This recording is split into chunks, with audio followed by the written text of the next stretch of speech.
ಸದಾ ಆತ್ಮ ಜ್ಯೋತಿ. ಅದಕ್ಕೆ ನಾವು ಆ ಜ್ಯೋತಿಯನ್ನ ಯಾಕೆ ಬೆಳಗಿಸ್ತೀವಿ ಅಂದ್ರೆ ಅದು ಆತ್ಮ ಜ್ಯೋತಿ, ಸ್ಥೂಲ ಜ್ಯೋತಿ ಅಲ್ಲ. ಆತ್ಮ ಜ್ಯೋತಿ ಹೆಚ್ಚು ಬೆಳಗಿದಷ್ಟು, ಹೆಚ್ಚು ಪ್ರಕಾಶಮಾನವಾದಷ್ಟು ನಮ್ಮ ಬದುಕು ಸುಂದರ ಆಗ್ತದೆ. ಇದು ಕತ್ತಲೆ ಇದ್ರೆ ಇಲ್ಲೆಲ್ಲ ಆದ, ಇದು ಪೂರ್ಣ ಕತ್ತಲೆ ಆಯಿತು ಅಂತಂದ್ರೆ ಇದೇ ಎಲ್ಲ ಬಿಲ್ಡಿಂಗ್ಗಳು ವಿಕಾರವಾಗಿ ಕಾಣ್ತಾವೆ, ಭಯ ಆಗ್ತದೆ ಕತ್ತಲಿನಲ್ಲಿ. ಬೆಳಕಿತ್ತಂದ್ರೆ ಈಗ ಭಯ ಇಲ್ಲ, ಯಾಕೆ ಸ್ಪಷ್ಟವಾಗಿರತಕ್ಕಂಥ ತಿಳುವಳಿಕೆ ಇರ್ತದೆ. ಹಾಗೆ ಯಾವಾಗ ನಾವು ಭೌತಿಕ ಸಂಸ್ಕೃತಿಗೆ ಮಾರು ಹೋದ್ವಿ, ಈ ನಮ್ಮ ಬೆಳಕಿನ ಸಂಸ್ಕೃತಿಯನ್ನ ಮರಿತಾ ಬಂದ್ವಿ, ಅವಾಗ ನಮ್ಮಲ್ಲಿ ಭಯ ಎನ್ನುವುದು ಸ್ಟಾರ್ಟ್ ಆಯ್ತು, ಆರಂಭ ಆಯ್ತು. ಯಾಕಂದ್ರೆ ಕತ್ತಲೆ ಯಾವಾಗ ಮನಸ್ಸಿನಲ್ಲಿ ಕತ್ತಲೆ ಆವರಿಸುವುದಕ್ಕೆ ಆರಂಭ ಆಯ್ತು, ಭಯ ಶುರುವಾಯ್ತು.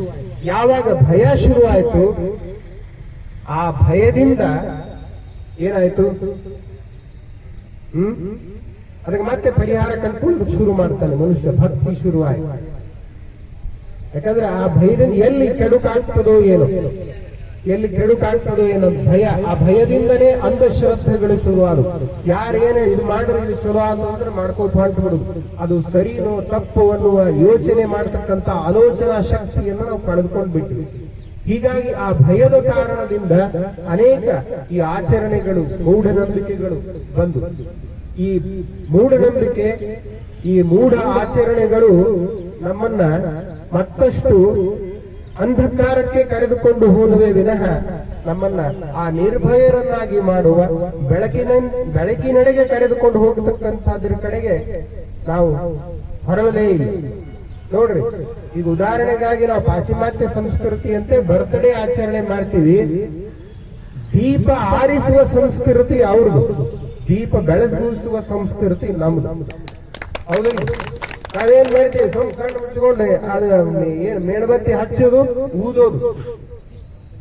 ಅದಕ್ಕೆ ಬೇಯ್ತಾರ, ನಮ್ಮೊಳಗೆ ಏನ್ ಬೇಯ್ತಾರ, ದೀಪ ಆರಿಸು ಕೆಲಸ ಮಾಡಬೇಡ, ಹಚ್ಚು ಕೆಲಸ ಮಾಡು ಅಂತ. ನೋಡಿ, ನಾವು ಯೋಚನೆ ಮಾಡ್ತೇವೆ. ಹೀಗೆ ನಾವು ಪಾಶ್ಚಿಮಾತ್ಯ ಸಂಸ್ಕೃತಿಗೆ ಏನಾದ್ವಿ ಪ್ರಭಾವಿತ. ಅವರು ದೀಪ ಆರಿಸ್ತಾರಣ, ನಾವು ಆರಿಸಿ ಬಿಡುದು.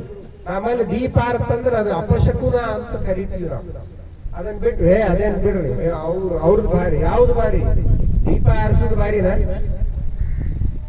ಅದಕ್ಕಾಗಿ ಇವತ್ತು ನೋಡ್ರಿ, ಪ್ರಪಂಚದ ಬಹುತೇಕ ನಾಗರಿಕತೆಗಳು ಯಾವ ಭೌತಿಕತೆಯ ನೆಲೆಗಟ್ಟಿನ ಮೇಲಿದ್ದು ಅವೆಲ್ಲ ನಾಶವಾಗಿ ಹೋಗಿವೆ. ಆದರೆ ಭಾರತೀಯ ಸಂಸ್ಕೃತಿಯ ಮೇಲೆ ಸಾವಿರಾರು ವರ್ಷಗಳಿಂದ ಆಕ್ರಮಣ ಆಗಿದೆ, ಸಾವಿರಾರು. ಇವತ್ತ ಮುಸ್ಲಿಮರು, ಬ್ರಿಟಿಷರು ಎಲ್ಲರೂ ಆಕ್ರಮಣ ಮಾಡಿದ್ರು ಕೂಡ ಇವತ್ತಿಗೂ ಕೂಡ ನಮ್ಮ ಸಂಸ್ಕೃತಿ ಇಡೀ ಪ್ರಪಂಚದಲ್ಲಿ ಏನಿದೆ. ಹಾಗೆ ಈ ಸನಾತನ ಸಂಸ್ಕೃತಿಗೆ ಒಂದು ಶಾಶ್ವತವಾಗಿರತಕ್ಕಂಥ ನೆಲೆಗಟ್ಟಿದೆ. ಅದಕ್ಕಾಗಿ ಇವತ್ತು ನಾವು ಇಲ್ಲಿ ಯೋಗ ಮತ್ತು ಆಸನ, ಈ ದೇಹ ಮತ್ತು ಆತ್ಮ ಇವೆರಡನ್ನ ಬೆಸೆಯತಕ್ಕಂತಹ ಸಂಸ್ಕೃತಿ ನಮ್ಮದು. ಆಸನಗಳು ದೇಹಕ್ಕೆ ಸಂಬಂಧಪಟ್ಟರೆ, ಈ ಯೋಗ ಅಂತ ಹೇಳ್ತೀವಿ. ಯೋಗ ಅಂದ್ರೆ ಏನು? ಟು ಕನೆಕ್ಟ್, ಸಂಬಂಧವನ್ನ ಜೋಡಿಸೋದು. ಯಾವುದರ ಜೊತೆ ಸಂಬಂಧ ಜೋಡಿಸೋದು? ಇವತ್ತು ನೋಡ್ರಿ, ಆತ್ಮದಲ್ಲಿ ಮನಸ್ಸಿದೆ, ಆ ಮನಸ್ಸಿಗೂ ನಾವು ಮಾಡುವ ಕಾರ್ಯಕ್ಕೂ ಯಾವ ಸಂಬಂಧವೂ ಇಲ್ಲ. ಮನಸ್ಸಿನಾಗ ಏನೋ ಆಲೋಚನೆ ಬರ್ತವೆ, ಆದ್ರೆ ನಾವು ಮಾಡುವ ಕೃತಿ ಬೇರೆ. ಕೆಟ್ಟದ್ದು ಮಾಡಬಾರದು ಅಂತ ಮನಸ್ಸಿನಾಗ ಅನಿಸ್ತದ, ಆದ್ರೆ ನಾವು ಈ ಭೌತಿಕ ಸಂಸ್ಕೃತಿಯ ಆಕರ್ಷಣೆಗೊಳಗಾಗಿ ಕೆಟ್ಟದ್ದನ್ನೇ ಮಾಡಿಬಿಡ್ತೀವಿ ಅಲ್ವಾ? ಅದಕ್ಕೋಸ್ಕರವಾಗಿ ಈ ಯೋಗಾಸನ ಎಂತಕ್ಕಂಥದ್ದು ದೇಹ, ಮನಸ್ಸು ಇವುಗಳಿಗೆ ಆರೋಗ್ಯವನ್ನ ತಂದುಕೊಡತಕ್ಕಂಥದ್ದು. ನಮ್ಮ ಆರೋಗ್ಯ ದೈಹಿಕ ಆರೋಗ್ಯ ಮತ್ತು ಮಾನಸಿಕ ಆರೋಗ್ಯ. ಈ ಮಾನಸಿಕ ಆರೋಗ್ಯ ಅಥವಾ ಆತ್ಮಿಕ ಆರೋಗ್ಯ ಇತ್ತು ಅಂತಂದ್ರೆ ನಮ್ಮ ಸಾಮಾಜಿಕ ಆರೋಗ್ಯ ಸರಿಯಾಗಿರ್ತದೆ. ಸಾಮಾಜಿಕ ಆರೋಗ್ಯ ಸರಿಯಾಗಿತ್ತು ಅಂತಂದ್ರೆ ನಮ್ಮ ರಾಜಕೀಯ ಆರೋಗ್ಯವೂ ಸರಿಯಾಗಿರ್ತದೆ. ಎಲ್ಲ ಆರೋಗ್ಯಗಳು, ಈ ದೇಹ ಮತ್ತು ಮನಸ್ಸು ಇವೆರಡು ಆರೋಗ್ಯಗಳು ಅಥವಾ ಆತ್ಮ ಮತ್ತು ದೇಹ ಇವೆರಡೂ ಆರೋಗ್ಯಗಳು ಸರಿಯಾಗಿದ್ರೆ ಮಾತ್ರ ನಮ್ಮ ಸಾಮಾಜಿಕ, ಶೈಕ್ಷಣಿಕ, ಆರ್ಥಿಕ ಎಲ್ಲ ಒಂದು ಆರೋಗ್ಯನೂ ಕೂಡ ಸರಿಯಾಗಿರ್ತದೆ. ಅದಕ್ಕೋಸ್ಕರವಾಗಿ ನಮ್ಮ ಹಿರಿಯರು, ನಮ್ಮ ಪೂರ್ವಜರು ಈ ಆತ್ಮಿಕ ಸಂಸ್ಕೃತಿಯನ್ನು ನಮ್ಮಲ್ಲಿ ಬೆಳೆಸಿದರೆ ವಿನಃ ದೈಹಿಕ ಸಂಸ್ಕೃತಿ ಅಲ್ಲ. ಅದಕ್ಕೋಸ್ಕರವಾಗಿ ಇಲ್ಲಿ ನಾವು ಮೊದಲು ಈ ಯೋಗ ಸಂಸ್ಕೃತಿಯ ಹಿನ್ನೆಲೆಯನ್ನು, ಭಾರತೀಯ ಸಂಸ್ಕೃತಿ ಎಂದರನೇ ಯೋಗ ಸಂಸ್ಕೃತಿ, ಭಾರತೀಯ ಸಂಸ್ಕೃತಿ ಎಂದರನೇ ಜ್ಞಾನ ಸಂಸ್ಕೃತಿ. ಎಷ್ಟು ನಾವು ಜ್ಞಾನಯುಕ್ತವಾಗಿ ನಮ್ಮ ಬದುಕನ್ನ ಬೆಳೆಸಿಕೊಳ್ತೀವಿ, ಬೆಳಕಿನೆಡೆಗೆ ಕಳೆದುಕೊಂಡು ಹೋಗ್ತೀವಿ, ಅಷ್ಟು ನಮ್ಮ ಬದುಕು ಸುಂದರ ಆಗ್ತದೆ. ಯಾಕಿದೆ ಎಲ್ಲ ನೋಡ್ತೀವಿ ನಾವು ಜಗತ್ತಿನಲ್ಲಿ, ಯುದ್ಧ ಜಗಳ, ಇಡೀ ಇತಿಹಾಸವನ್ನು ನೋಡ್ರಿ, ಬರೀ ಜಗಳ, ಯುದ್ಧ, ಹೊಡೆದಾಟ, ಬಡದಾಟ ಇದರೊಳಗೆ ಹೋಗಿರ್ತಕ್ಕಂಥದ್ದು. ಆದ್ರೆ ಇಡೀ ಪ್ರಪಂಚಕ್ಕೆ ಶಾಂತಿಯ ಸಂಸ್ಕೃತಿಯನ್ನ, ಆತ್ಮಿಕ ಸಂಸ್ಕೃತಿಯನ್ನ, ಆಧ್ಯಾತ್ಮಿಕ ಸಂಸ್ಕೃತಿಯನ್ನ ಕೊಟ್ಟಿದ್ದು ನಮ್ಮ ಭಾರತ, ನಮ್ಮ ಸನಾತನ ಸಂಸ್ಕೃತಿ. ಅದಕ್ಕೋಸ್ಕರವಾಗಿ ದಯವಿಟ್ಟು ನಾವೆಲ್ಲ ಈ ಸನಾತನ ಸಂಸ್ಕೃತಿಯನ್ನ ಯಥಾರ್ಥವಾಗಿ ನಾವು ಅರ್ಥ ಮಾಡಿಕೊಂಡು, ಬರೀ ಯೋಗಾಸನ ಮಾಡುವುದು ಅಷ್ಟೇ, ದೇಹವನ್ನು ಆರೋಗ್ಯಕರವಾಗಿ ಇಟ್ಟುಕೊಳ್ಳೋದು ಅಷ್ಟೇ ನಮ್ಮ ಸಂಸ್ಕೃತಿ ಅಲ್ಲ. ನಮ್ಮ ಆತ್ಮವನ್ನು ಸಶಕ್ತೀಕರಣಗೊಳಿಸುವುದು, ನಮ್ಮ ಆತ್ಮಿಕ ಸಂಸ್ಕೃತಿಯ ಮೂಲಕ ನಮ್ಮ ಆತ್ಮವನ್ನು ಸಶಕ್ತಗೊಳಿಸುವುದು ಇದರ ಅರ್ಥ ನಮ್ಮ ಈ ಆಧ್ಯಾತ್ಮಿಕ ಮೌಲ್ಯಗಳು, ಮಾನವೀಯ ಮೌಲ್ಯಗಳಿವೆ, ನೈತಿಕ ಮೌಲ್ಯಗಳಿವೆ, ಅವುಗಳನ್ನು ಜಾಗೃತಗೊಳಿಸುವುದು. ಯಾಕೆ ಇವತ್ತು ನಮ್ಮ ಸಮಾಜ ನಾವು ಎಲ್ಲ ಹಾಳಾಗಿದ್ದೀವಿ ಇವತ್ತಂದ್ರೆ ಆ ಮೌಲ್ಯಗಳು ಕುಸಿತ ಕಂಡಿವೆ. ಇವತ್ತು ನೋಡ್ರಿ, ನಮ್ಮ ಭಾರತೀಯ ಸಂಸ್ಕೃತಿ ಅವಿಭಕ್ತ ಕುಟುಂಬದ ಸಂಸ್ಕೃತಿ. ಎಷ್ಟು ಸ್ನೇಹ, ಎಷ್ಟು ನೋಡ್ರಿ, ತ್ಯಾಗ ಅನ್ನೋ ಮೌಲ್ಯ, ಸಹನೆ ಅನ್ನೋ ಮೌಲ್ಯ, ಸ್ನೇಹ, ಪ್ರೀತಿ, ನಂಬಿಕೆ, ವಿಶ್ವಾಸ, ಈ ಮೌಲ್ಯಗಳು ಎಷ್ಟಿದ್ದು ನಮ್ಮ ಭಾರತೀಯ ಸಂಸ್ಕೃತಿಯಲ್ಲಿ. ನಮ್ಮ ಕೌಟುಂಬಿಕ ವ್ಯವಸ್ಥೆ, ಸಾಮಾಜಿಕ ವ್ಯವಸ್ಥೆ ಅತ್ಯಂತ ಇಡೀ ಪ್ರಪಂಚದಲ್ಲಿ ಬಹಳ ಗಟ್ಟಿಯಾಗಿರತಕ್ಕಂತ ಕೌಟುಂಬಿಕ ವ್ಯವಸ್ಥೆ ನಮ್ದು. ಆದ್ರೆ ಇವತ್ತು ಪಾಶ್ಚಿಮಾತ್ಯರಿಗೆ ಮಾರು ಹೋಗಿ ಇವತ್ತು ಲಗ್ನ ಆಗಿರ್ತದೆ, ಮರದಿನ ಡೈವರ್ಸ್ ಅಪ್ಲೈ ಮಾಡ್ತೀವಿ ನಾವು. ಇಂಥದ್ದು ಬಂದ್ಬಿಟ್ಟದ ನಮಗೆ. ಯಾಕೆ ನಮ್ಮ ಸಂಸ್ಕೃತಿ ಯಾಕೆ ಹಾಳಾಗ್ತಾ ಇದೆ? ಆಲೋಚನೆ ಮಾಡ್ಬೇಕು. ತಾವೆಲ್ಲ ಹಿರಿಯರಿದ್ದೀರಿ, ಅನುಭವಿಗಳಿದ್ದೀರಿ, ಬಹುತೇಕ ನಿಮ್ಮಷ್ಟು ಅನುಭವ ನನಗಿಲ್ಲ. ಆದ್ರೆ ನಾವೆಲ್ಲ ಆಲೋಚನೆ ಮಾಡ್ಬೇಕು. ನಮ್ಮ ಮಕ್ಕಳಿಗೆ ನಮ್ಮ ಸಂಸ್ಕೃತಿಯ ಬಗ್ಗೆ ನಾವು ತಿಳಿಸ್ಕೊಡ್ಬೇಕು. ಇವತ್ತು ನಾವೆಲ್ಲ ಮನೆಯಲ್ಲಿ ಆರಾಧನೆಯನ್ನ ಮಾಡ್ತೀವಿ, ವ್ರತಗಳನ್ನ ಮಾಡ್ತೀವಿ, ನಿಯಮಗಳನ್ನ ಮಾಡ್ತೀವಿ. ಇವುಗಳ ಬಗ್ಗೆ ಮಕ್ಕಳು ಕೇಳಿದ್ರೆ ಏನ್ ಹೇಳ್ತೀವಿ ನಾವು? ಏನ್ ಹೇಳ್ತೀವಿ? ಈಗ ಇದನ್ನ ಯಾಕೆ ಮಾಡ್ತೀರಿ ಅಂದ್ರೆ ಅದನ್ನ ಹೇಳ್ತೀವಿ ನಾವು. ಹೇಳೋದೇ ತುಂಬಿಕೊಂಡು ಎಲ್ಲ ಕೇಳಬಾರದು ಅಂತ. ಯಾಕೆ? ನಮ್ಗೆ ಗೊತ್ತಿಲ್ಲ.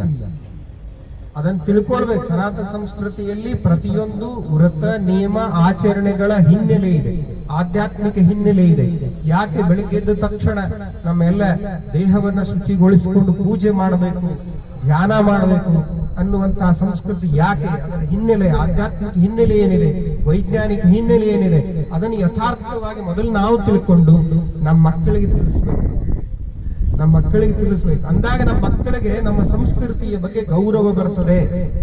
ಇವತ್ತು ಯಾಕೆ ಬೇರೆ ಧರ್ಮದವರು ಅವರ ಆಚರಣೆಗಳ ಮೂಲಕ ನಮ್ಮವರನ್ನ ಸೆಳೀತಾ ಇದ್ದಾರೆ? ನಮ್ಮ ಜನ, ಬಹಳಷ್ಟು ಜನ ಕನ್ವರ್ಟ್ ಯಾಕೆ ಆಗ್ತಾರೆ ಅಂದ್ರೆ, ನಾವು ನಮ್ಮ ಮಕ್ಕಳಿಗೆ ನಮ್ಮ ಸಂಸ್ಕೃತಿಯ ಮಹತ್ವ ಏನು, ನಮ್ಮ ಸಂಪ್ರದಾಯದ ಮಹತ್ವ ಏನು ಅಂತ ತಿಳಿಸಿಕೊಡ್ಲಕ್ಕೆ ತಯಾರಿಲ್ಲ. ಯಾಕೆ ಅಂದ್ರೆ ನಾವು ಮೊದಲು ತಿಳ್ಕೊಂಡಿಲ್ಲ. ಅದಕ್ಕೆ ತಿಳಿದುಕೊಳ್ತಕ್ಕಂಥ ವೈಚಾರಿಕ ಪರಂಪರೆಯನ್ನ ನಮ್ಮ ಬಸವಾದಿ ಶರಣರು ಹಾಕಿದ್ರು. ಬಸವಾದಿ ಶರಣರು ಏನ್ ಮಾಡಿದ್ರು? ವೈಚಾರಿಕ ಪರಂಪರೆಯನ್ನ ತಂದ್ರು. ಯಾಕೆ? ಬರೀ ಮೂಢನಂಬಿಕೆ, ಅಂಧಶ್ರದ್ಧೆಯ ಮೂಲಕ ನಮ್ಮ ಸಮಾಜ ಹಾಳಾಗಿ ಹೋಗ್ತಾ ಇದೆ. ಅದಕ್ಕೆ ನಮ್ಮ ಬಸವಾದಿ ಶರಣರು ವೈಚಾರಿಕ ಪ್ರತಿಯೊಂದು ವಚನದ ಹಿಂದೆ ನೋಡ್ರಿ, ಈ ಬದುಕಿನ ಯಥಾರ್ಥ ಸತ್ಯದ ಅರಿವು ವಚನಗಳಲ್ಲಿದೆ. ಅವುಗಳನ್ನು ನಾವು ಮೊದಲು ಚಿಂತನೆ ಮಾಡಿ ಅವುಗಳನ್ನು ಬದುಕಿನಲ್ಲಿ ಅಳವಡಿಸಿಕೊಂಡು ನಮ್ಮ ಮಕ್ಕಳಿಗೆ ತಿಳಿಸಿಕೊಡ್ತಕ್ಕಂತಹ ಕಾರ್ಯವನ್ನು ನಾವು ಮಾಡಿದರೆ ನಮ್ಮ ಮಕ್ಕಳಿಗೆ ನಮ್ಮ ಸಂಸ್ಕೃತಿಯ ಬಗ್ಗೆ ಹೆಮ್ಮೆ ಬರಬೇಕು, ಅವರಿಗೆ ಸರಿಯಾದ ತಿಳುವಳಿಕೆ ಬರಬೇಕು, ಆ ಮಹತ್ವ ಗೊತ್ತಾಗಬೇಕು. ಅವಾಗ ಮತ್ತೊಂದು ಧರ್ಮಕ್ಕೆ ಅವರು ಆಕರ್ಷಿತರಾಗುವುದಿಲ್ಲ. ಯಾಕಂದ್ರೆ ನಮ್ಮ ಸನಾತನ ಸಂಸ್ಕೃತಿ ಏನಿದೆ, ಇದರ ನೆಲೆಗಟ್ಟು ಬಹಳ ಶಾಶ್ವತವಾಗಿರತಕ್ಕಂತಹ ನೆಲೆಗಟ್ಟಿನ ಮೇಲೆ ನಿಂತಿರತಕ್ಕಂತಹದ್ದು ಸನಾತನ ಸಂಸ್ಕೃತಿ. ಇದರ ಮಹತ್ವವನ್ನ ನಾವು ಪ್ರತಿಯೊಂದು ನಮ್ಮ ಆಚರಣೆಗಳೇನಿವೆ, ಸಂಪ್ರದಾಯಗಳೇನಿವೆ, ಇವುಗಳನ್ನ ನಮ್ಮ ಈ ಏನು ಉಪನಿಷತ್ತುಗಳಿವೆ, ವೇದಗಳಿವೆ, ನಮ್ಮ ಆಧ್ಯಾತ್ಮಿಕ ಸಂಸ್ಕೃತಿಗೆ ಸಂಬಂಧಪಟ್ಟಂತಹ ಈ ವಚನಗಳಿವೆ, ಇವುಗಳನ್ನ ನಾವು ಸರಿಯಾಗಿ ಓದಿ, ನಾವು ಸರಿಯಾಗಿ ತಿಳ್ಕೊಂಡು ನಮ್ಮ ಮಕ್ಕಳಿಗೆ ಅದರ ಬಗ್ಗೆ ತಿಳಿಸಿಕೊಟ್ರೆ ನಮ್ಮ ಸನಾತನ ಸಂಸ್ಕೃತಿ ಉಳಿಯುತ್ತದೆ. ಇಲ್ಲಾಂದ್ರೆ ಯಾಕೆ ನಾಶ ಆಗ್ತಾ ಇದೆ ಅಂತಂದ್ರೆ ನಮ್ಮ ಮಕ್ಕಳಿಗೆ ನಾವು ತಿಳಿಸಿಕೊಟ್ಟಿಲ್ಲ. ನಮ್ಮ ಮನೆಗೆ ನಾವು ಪೂಜಾ ಮಾಡ್ತಿದ್ದೇವೆ, ಆರಾಧನೆ ಮಾಡ್ತಿದ್ದೇವೆ ಅಂದ್ರೆ ನಮ್ಮ ಮಕ್ಕಳು ಏನ್ ಮಾಡ್ತಾರೆ? ಏನೋ ನಡ್ಸ್ಯಾರ ಬಿಡ್ರಿ, ಹೋಗ್ಲಿ ಕಡೆ ಹೋಗ್ಬಿಡ್ತಾರ, ಕ್ಲಬ್ಬಿಗೆ ಹೋಗ್ತಾರ, ಏನೇನೋ ಮಾಡ್ತಾರೆ ಗೊತ್ತಲ್ಲ. ಯಾವ ನಮ್ದು ಸಂಸ್ಕೃತಿಯನ್ನು ಬಿಟ್ಟು ಬೇರೆ ಬೇರೆ ಬೇರೆ ದಾರಿ ಹಿಡಿದಾರ. ಅವ್ರು ತಪ್ಪಲ್ಲ, ನಮ್ಮ ಮಕ್ಕಳು ತಪ್ಪಲ್ಲ. ತಪ್ಪು ಯಾರ್ದು? ನಮ್ದು. ನಾವು ಸರಿಯಾಗಿ ತಿದ್ದುಕೊಂಡು ನಾವು ನಮ್ಮ ಮಕ್ಕಳಿಗೆ ನಮ್ಮ ಸಂಸ್ಕೃತಿಯ ಬಗ್ಗೆ ಮಹತ್ವವನ್ನು ತಿಳಿಸಿಕೊಟ್ರೆ ನಮ್ಮ ಮಕ್ಕಳಿಗೆ ಎಲ್ಲೂ ಹೋಗೋದಿಲ್ಲ. ಯಾರಾದರೂ ಪ್ರಶ್ನೆ ಕೇಳಿದ್ರೆ ನಿಮ್ಮ ಮನೆಯಾಗ ಪೂಜಾ ಮಾಡ್ತಾರೆ, ಈ ಪೂಜೆ ಮಾಡಿದರೆ ಏನಾಗ್ತದೆ? ಪೂಜೆಯಲ್ಲಿ ಬರತಕ್ಕಂತ ಕೆಲವು ವಿಧಿವಿಧಾನಗಳು ವಿಧಿಬದ್ಧವಾಗಿ ಏನು ಪೂಜೆ ಮಾಡ್ತಾರೆ. ಪ್ರತಿಯೊಂದು ಕರ್ಪೂರಾರ್ತಿಯನ್ನು ಮಾಡಿದ್ರಿ, ಕರ್ಪೂರಾರ್ತಿಗೆ ಹಾಡು ಹಾಡಿದ್ರಿ, ಆ ಹಾಡಿನ ಅರ್ಥ ಏನು? ಕರ್ಪೂರಾರ್ತಿಯನ್ನು ಯಾಕೆ ಮಾಡಬೇಕು? ಆ ಕರ್ಪೂರಾರ್ತಿಯ ವೈಜ್ಞಾನಿಕ ಅರ್ಥ ಏನಿದೆ?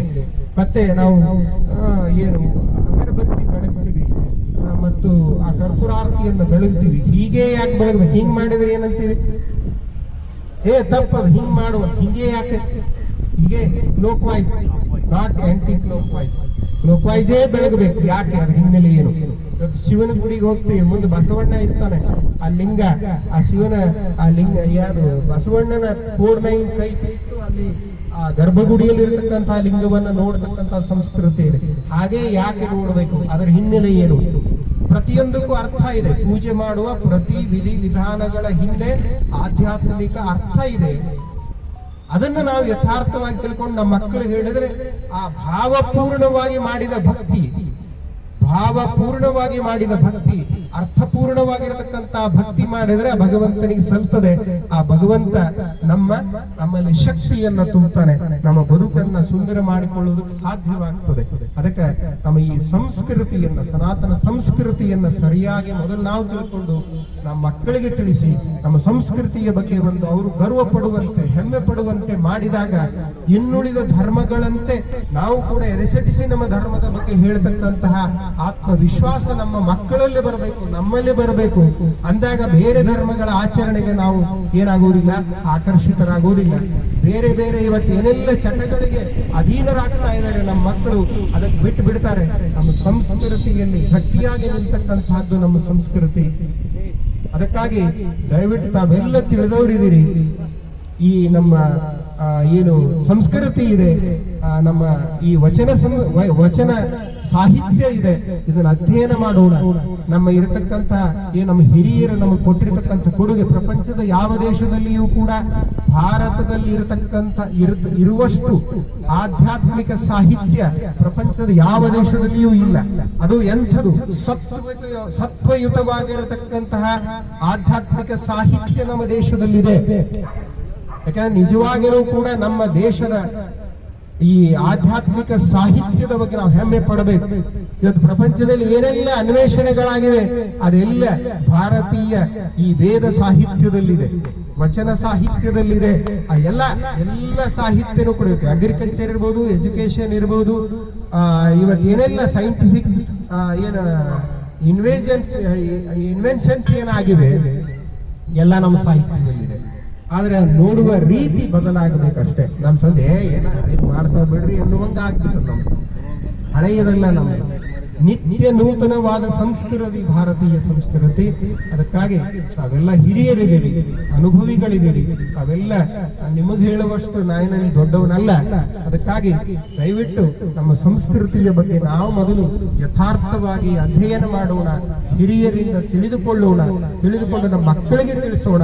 ನಮ್ಮ ಮಕ್ಕಳಲ್ಲಿನೂ ಕೂಡ ಈ ಹಿಂದಿನ ಹಿರಿಯರು ನಮ್ಮ ಮೇಲೆ, ನಮ್ಮ ಹೆಗಲ ಮೇಲೆ ಏನ್ ಜವಾಬ್ದಾರಿ ಅಂದ್ರೆ ನಮ್ಮ ಸಂಸ್ಕೃತಿ, ನಮ್ಮ ಪರಂಪರೆ, ನಮ್ಮ ರೂಢಿ, ನಮ್ಮ ಪದ್ಧತಿಗಳು, ಇವುಗಳನ್ನ ಯಥಾರ್ಥವಾಗಿ ಮುಂದಿನ ಪೀಳಿಗೆಗೆ ನಾವು ತಿಳಿಸಿಕೊಟ್ಟು ಆ ಸಂಸ್ಕೃತಿ ಮತ್ತಷ್ಟು ಉಜ್ವಲವಾಗಲಿ.